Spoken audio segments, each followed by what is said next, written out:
મહેમદાવાદના દાજીપુરામાં સરપંચના પતિ દ્વારા ગોચરના લીલા ઝાડ કાપી નાખવામાં આવ્યા।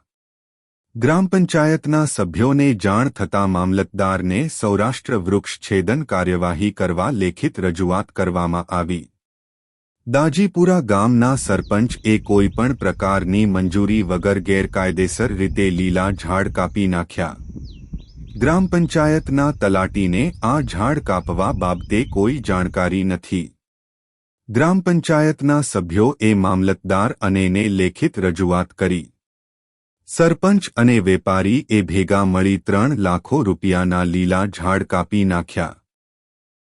દાજીપુરા પંચાયતનો સભ્ય છું। મારું નામ ભીખાભાઈ ડાયાભાઈ ચૌહાણ, તાલુકો મહેમદાવાદ, જિલ્લો ખેડા। રહીશ હું દાજીપુરા ગામનો છું।